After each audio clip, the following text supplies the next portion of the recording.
O cambian su política migratoria en 48 horas, o destruimos su economía con aranceles. La embajadora dejó caer el ultimátum sobre el escritorio como si estuviera aventando basura. Claudia Sheinbaum levantó el documento, lo leyó con calma y luego hizo algo que nadie esperaba. Se rió. No una risa nerviosa, una risa genuina, casi divertida. Embajadora, dijo finalmente, su gobierno sabe que mientras usted venía aquí a amenazarme, yo ya firmé contratos que nos hacen independientes de Estados Unidos. Le informaron que sus propias empresas están suplicándome no implementar las contramedidas que tengo preparadas. El rostro de la diplomática palideció. Su gravata se evaporó. Y en ese momento supo que había subestimado completamente a la mujer frente a ella. La mañana del martes comenzó como cualquier otra en Palacio Nacional, pero en la agenda de Claudia Sheinbaum había una reunión que prometía ser histórica. Margaret Blackwell, la embajadora estadounidense en México, había solicitado una audiencia urgente. El tema oficial, cooperación bilateral en materia migratoria. El tema real, un ultimátum que Washington llevaba semanas preparando. Claudia revisaba documentos en su oficina cuando su secretaria de Relaciones Exteriores, Patricia Ruiz, entró con expresión preocupada. Presidenta, tenemos información de que la embajadora viene con una lista de exigencias bastante agresiva. Nuestros contactos en Washington confirman que el gobierno estadounidense está dispuesto a imponer aranceles del 25% si no aceptamos sus términos. Sheinbaum no levantó la vista de sus papeles. ¿Y los demás países de la región? ¿Cómo están respondiendo a presiones similares? Guatemala cedió ayer. Honduras está negociando. El Salvador, Patricia vaciló. Aceptó todas las condiciones sin discutir. Entiendo. Claudia cerró la carpeta que estaba revisando y finalmente miró a su secretaria. Patricia, ¿recuerdas cuando hace 6 meses te pedí que iniciaras contactos discretos con la Unión Europea, China y Canadá? Sí, presidenta. Los acuerdos comerciales alternativos, que no fueron solo acuerdos comerciales. Sheinbaum sonrió levemente. Fueron nuestra póliza de seguro. Haz pasar a la embajadora. Y, Patricia, asegúrate de que todo lo que se diga en esta reunión quede grabado. Pero lo que nadie en esa sala sabía era que esta reunión cambiaría el equilibrio de poder en todo el hemisferio. Margaret Blackwell entró a la oficina presidencial con la confianza de quien representa a la potencia más grande del mundo. Alta, de cabello rubio, perfectamente peinado. Traje gris de diseñador que costaba más que el salario mensual de muchos mexicanos. No extendió la mano para saludar, simplemente se sentó frente al escritorio de Sheinbaum sin esperar invitación.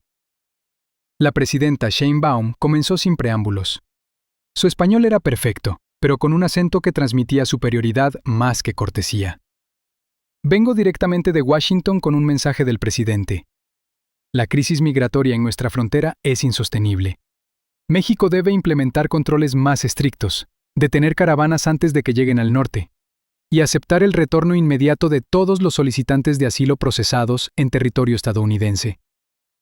Claudia escuchó en silencio, sus manos entrelazadas sobre el escritorio, su expresión neutral. Además, continuó la embajadora sacando un documento de su portafolio. Requerimos que México rechace inversiones de países que consideramos adversarios.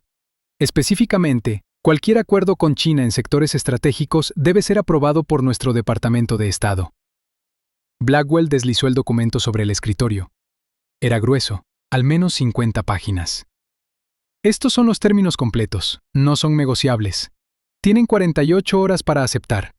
De lo contrario, implementaremos aranceles del 25% a todas las importaciones mexicanas. Su economía no sobreviviría. Sheinbaum tomó el documento, lo hojeó lentamente, leyó algunas secciones y entonces sucedió lo inesperado. Se rió.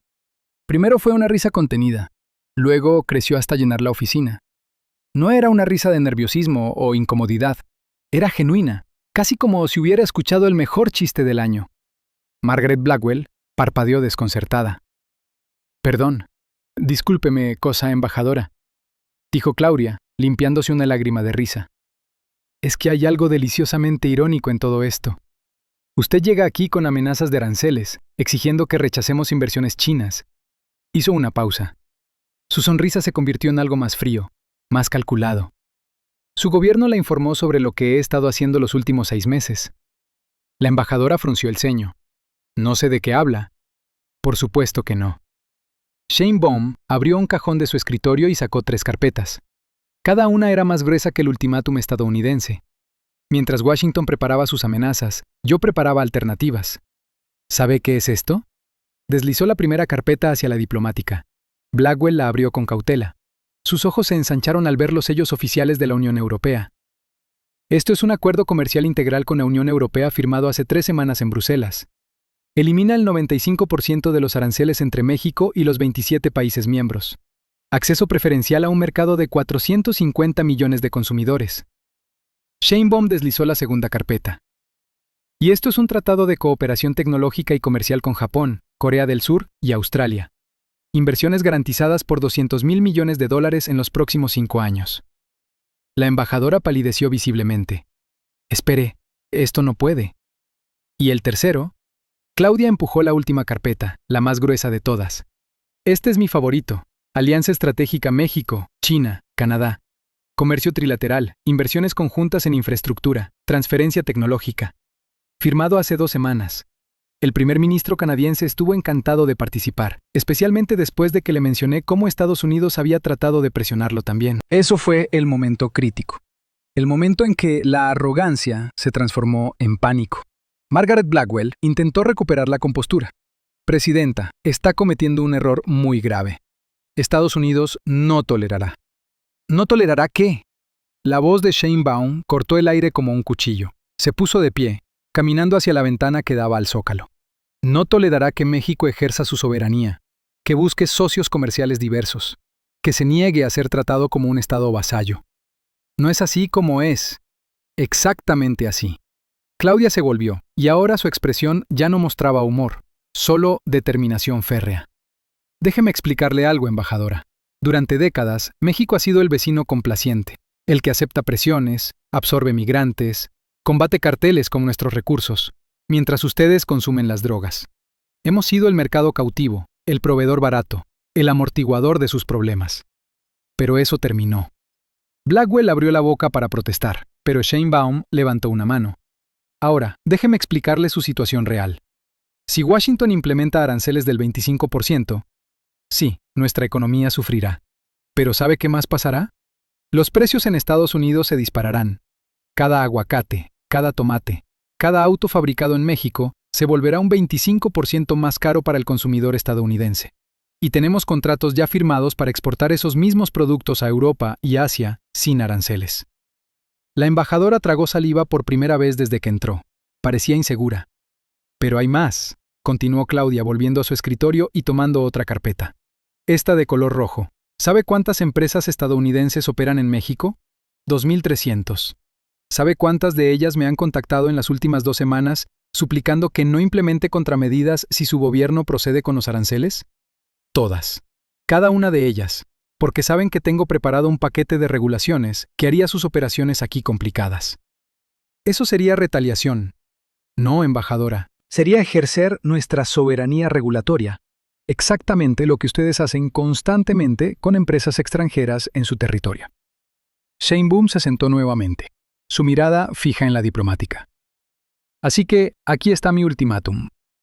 Usted regresa a Washington y les informa que México ya no responde a amenazas. Tenemos opciones, muchas opciones. Y si su gobierno insiste en tratarnos como subordinados, descubrirán que subordinar a un país de 130 millones de habitantes, con la economía número 15 del mundo, es imposible. Pero la verdadera bomba aún no había caído. Margaret Blackwell intentó un último recurso. Se inclinó hacia adelante, bajando la voz como si compartiera un secreto. Presidenta, sea razonable. Sé que está tratando de demostrar fuerza, pero ambas sabemos cómo funciona el mundo real. Estados Unidos es su principal socio comercial. El 80% de sus exportaciones van a nuestro país. No puede reemplazar eso de la noche a la mañana, sin importar cuántos papeles firme con Europa o China. Claudia sonrió. Era el tipo de sonrisa que un jugador de ajedrez muestra cuando está a punto de declarar jaque mate. ¿Sabe qué es lo fascinante de las negociaciones, embajadora? La información asimétrica. Usted vino aquí pensando que tenía todas las cartas, Pero hay algo que Washington no sabe por qué sucedió esta mañana. Tomó su teléfono y marcó un número. Lo puso en altavoz. Una voz masculina con acento alemán llenó la oficina. Guten Tag, Frau Präsidentin. Canciller Schmidt. Gracias por atender mi llamada. Está en altavoz con la embajadora estadounidense. ¿Puede confirmarle el acuerdo que firmamos hace 3 horas? Hubo una pausa breve. Luego la voz del canciller alemán continuó. Ahora en inglés. Certainly, Madam President. Germany, on behalf of the European Union, has just signed a comprehensive trade and investment partnership with Mexico, valued at 500 million euros over 10 years. This includes technology transfer, infrastructure development, and preferential market access. Additionally, we've established a joint fund to support Mexican companies affected by any potential U.S. trade restrictions. El rostro de Margaret Blackwell había pasado del rosa arrogante al blanco ceniza. Danke, canciller. Claudia colgó y miró fijamente a la embajadora. 500.000 millones de euros, embajadora. Eso es aproximadamente 550.000 millones de dólares. Firmado hace 3 horas antes de que usted siquiera entrara a este edificio. Eso no es posible. Nuestros servicios de inteligencia habrían detectado negociaciones secretas que llevaban 6 meses. ¿Descubierto reuniones camufladas como visitas culturales? ¿Interceptado comunicaciones encriptadas con tecnología que ustedes mismos no pueden descifrar? Sheinbaum se reclinó en su silla. Embajadora, su error fundamental fue asumir que México no podía jugar al mismo nivel de sofisticación que ustedes, que no teníamos la capacidad de mover piezas en el tablero global sin que Washington lo notara. Estaban equivocados. La embajadora intentó hablar, pero no salían palabras. Finalmente logró articular. El presidente Washington nunca aceptará esto. Habrá consecuencias. Oh, estoy segura de que lo intentarán, respondió Claudia con calma. Pero aquí está el problema. Las consecuencias van en ambas direcciones. Ahora, si Washington impone aranceles, Europa ha prometido contramedidas contra productos estadounidenses. China también. Canadá está reconsiderando varios acuerdos de seguridad. ¿Ve el patrón? Ustedes nos presionaron y nosotros construimos una coalición. Una coalición de países hartos de ultimátums y amenazas. Sheinbaum se puso de pie nuevamente, esta vez caminando hacia la puerta. Nuestra reunión ha terminado, embajadora. Tiene mucho que reportar a Washington y cuando lo haga, asegúrese de que entiendan esto. México no es Guatemala, no es Honduras. No somos un país pequeño que pueden intimidar. Somos su tercer socio comercial, su vecino de 3.000 kilómetros de frontera y un puente cultural y económico con toda América Latina. Pueden elegirnos como aliados o como adversarios, pero ya no pueden elegirnos como subordinados. La embajadora se levantó, su compostura completamente destrozada. Recogió sus papeles con manos temblorosas. Esto no ha terminado, presidenta. Tiene razón, acordó Claudia abriendo la puerta. Apenas comienza. Pero ahora comienza en términos de igualdad, no de sumisión. Que tenga un buen día, embajadora. Y dígale a su presidente que estoy disponible para una llamada cuando esté listo para negociar como iguales. Pero lo que sucedió en las siguientes 24 horas, nadie lo esperaba. Margaret Blackwell salió de Palacio Nacional a las 11:47 de la mañana. A las 12:15 de la tarde, estaba en línea segura con Washington. A la 1 de la tarde, el secretario de Estado estadounidense convocó una reunión de emergencia. A las 3 de la tarde, los mercados financieros globales comenzaron a reaccionar a rumores de un realineamiento geopolítico en América Latina. Pero en Palacio Nacional, Claudia Sheinbaum estaba en otra reunión, esta vez con su equipo económico y de seguridad nacional. Las primeras reacciones de Washington son caóticas, reportó Patricia Ruiz. Nuestros contactos indican que la Casa Blanca está dividida. Un sector quiere proceder con los aranceles como advertencia a otros países. Otro sector reconoce que sería desastroso, políticamente justo antes de elecciones intermedias. Omar García Harfuch, el secretario de Seguridad, añadió su perspectiva. Presidenta, debemos anticipar que intentarán desestabilizarnos por otros medios. Operaciones encubiertas, presiones a través de organismos internacionales, quizás intentos de fomentar descontento interno. Lo esperaba, respondió Claudia. Por eso hemos estado fortaleciendo nuestras instituciones democráticas y nuestros sistemas de seguridad. ¿Qué hay del sector privado mexicano? El secretario de Economía, Roberto Mendoza, habló mixto. Los exportadores tradicionales están nerviosos.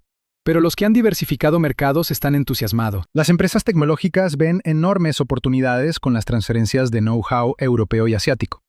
El sector automotriz está dividido. Necesitamos un programa de apoyo para los exportadores afectados, decidió Sheinbaum. Subsidios temporales, acceso preferencial a crédito, asistencia para penetrar nuevos mercados. No podemos permitir que las familias mexicanas paguen el precio de defender nuestra soberanía. La reunión continuó durante 2 horas más, planificando cada contingencia, cada escenario posible, porque Claudia sabía que lo que había iniciado esa mañana no era solo una negociación comercial, era una redefinición fundamental de cómo México se relacionaba con el mundo. A las 6 de la tarde, su teléfono sonó. Era una línea directa. El presidente de Estados Unidos. Sheinbaum hizo una seña a su equipo para que guardaran silencio. Activó el altavoz. Presidenta Sheinbaum, la voz al otro lado sonaba tensa. Necesitamos hablar sobre lo que sucedió hoy con mi embajadora. Por supuesto, señor presidente, respondió Claudia con cortesía pero firmeza. Estoy disponible para un diálogo constructivo. Su movimiento con Europa nos tomó por sorpresa. Eso no es cómo se conducen las relaciones entre socios. Con respeto, señor presidente, enviar ultimátums de 48 horas tampoco es cómo se conducen relaciones entre socios. Es cómo se dan órdenes a subordinados. Hubo un silencio largo al otro lado de la línea. Mire, continuó el presidente estadounidense, su tono cambiando ligeramente. Ambos sabemos que nuestros países necesitan trabajar juntos. La migración, el narcotráfico y el comercio son desafíos compartidos, pero usted tiene que entender nuestra posición. Tenemos presiones internas y preocupaciones legítimas. Y nosotros tenemos las nuestras, interrumpió Claudia suavemente, pero con firmeza. Tenemos 130 millones de ciudadanos que merecen oportunidades económicas. Tenemos el derecho de buscar socios comerciales en todo el mundo. Tenemos la obligación de defender nuestra soberanía. Señor presidente, no estoy buscando confrontación. Estoy buscando respeto mutuo. Otro silencio. Luego, ¿qué propone? Propongo que cancelemos este teatro de ultimátums y contramedidas. Que nos sentemos a negociar de buena fe, reconociendo que ambos países se benefician de una relación fuerte, pero equitativa. Que Estados Unidos acepte que México tiene derecho a diversificar sus relaciones internacionales, así como ustedes mantienen alianzas en todo el mundo. Y a cambio, México se compromete a cooperar genuinamente en temas de seguridad y migración. No porque nos amenacen, sino porque es de nuestro interés mutuo. Eso suena razonable, pero necesito garantías de que estos acuerdos con China no comprometen nuestra seguridad nacional. Y usted las tendrá. Transparencia completa en sectores sensibles. Pero, señor presidente, deben entender que no pueden dictar cada aspecto de nuestra política exterior. Esos días terminaron. La conversación continuó durante 30 minutos más. No resolvió todo, no podía, pero estableció un nuevo tono, un nuevo paradigma. Cuando colgaron, ambos líderes sabían que algo fundamental había cambiado en las relaciones hemisféricas, y en las siguientes semanas, el mundo vería las consecuencias. La noticia del enfrentamiento entre México y Estados Unidos no permaneció secreta por mucho tiempo. A las 48 horas, los medios internacionales reportaban sobre el realineamiento geopolítico en América Latina. The Financial Times tituló, México challenges US hegemony with European alliance. The Economist dedicó su portada, The Shin Doctrine, Sovereignty over Submission. Pero el verdadero impacto se sintió en las capitales latinoamericanas. El presidente de Colombia llamó a Sheinbaum, solicitando detalles sobre los acuerdos europeos. El gobierno chileno expresó interés en unirse a la alianza México-China-Canadá. Incluso países que tradicionalmente habían sido cautelosos con desafiar a Washington comenzaron a explorar opciones. Nos convertimos en el catalizador, observó Patricia Ruiz en una reunión de gabinete 2 semanas después del incidente. Otros países ven que es posible decir no a Estados Unidos sin colapsar económicamente. Es una responsabilidad enorme, respondió Claudia, porque ahora todos nos están observando. Si fallamos, si nuestra economía sufre gravemente, validaremos la narrativa de que resistir a Washington es suicida. Pero si tenemos éxito, completó Omar Harfuch, habremos cambiado el equilibrio de poder en todo el continente. Los primeros meses fueron difíciles. Estados Unidos, aunque no implementó los aranceles amenazados, aumentó las inspecciones en la frontera, ralentizando el comercio. Algunos inversionistas estadounidenses se retiraron de proyectos en México. Los medios conservadores estadounidenses lanzaron campañas criticando duramente al gobierno de Schönborn, pero simultáneamente las inversiones europeas comenzaron a materializarse. Empresas alemanas abrieron fábricas de tecnología verde. Consorcios franceses invirtieron en infraestructura ferroviaria. Compañías japonesas establecieron centros de investigación y desarrollo. Y lo más importante, la economía mexicana no colapsó. Se adaptó, se diversificó, se fortaleció. 6 meses después del enfrentamiento, los indicadores económicos contaban su propia historia. Las exportaciones mexicanas a Europa habían aumentado un 43%. Las inversiones asiáticas en México se habían triplicado. Y, aunque el comercio con Estados Unidos había disminuido un 8%, la diversificación había creado un colchón de seguridad que México nunca había tenido. En una conferencia de prensa internacional, un periodista estadounidense le preguntó a Schönborn, ¿no teme que haber desafiado a Estados Unidos traiga consecuencias a largo plazo? Claudia respondió con la calma que la caracterizaba. La verdadera pregunta es, ¿cuáles serían las consecuencias a largo plazo de no haber defendido nuestra soberanía? ¿De continuar aceptando ultimátums? ¿De enseñarle a nuestra juventud que la dignidad nacional es negociable? Hizo una pausa, mirando directamente a las cámaras. México no buscó confrontación. Buscamos respeto. Y si obtener ese respeto requirió mostrar que tenemos alternativas, que podemos sostenernos sin depender exclusivamente de un socio, entonces fue un precio que valió la pena pagar. Las relaciones con Estados Unidos eventualmente se estabilizaron en un nuevo equilibrio. No era la relación cómoda y predecible del pasado, donde Washington dictaba y México aceptaba. Era más complicada, más tensa a veces, pero también más honesta. México había demostrado que podía decir no, y paradójicamente, eso hizo que su sí valiera más. Margaret Blackwell fue retirada discretamente de su puesto como embajadora 6 meses después del incidente. Su reemplazo fue un diplomático de carrera, conocido por su habilidad en negociaciones complejas. Su primera reunión con Sheinbaum fue cordial, profesional y notablemente carente de ultimátums. Un año después, cuando Claudia Sheinbaum dio su segundo informe de gobierno, dedicó una sección completa a la política exterior.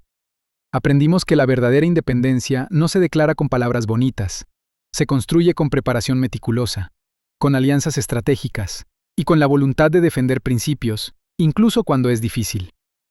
México ya no es el país que acepta presiones porque no hay alternativa. Somos el país que crea alternativas.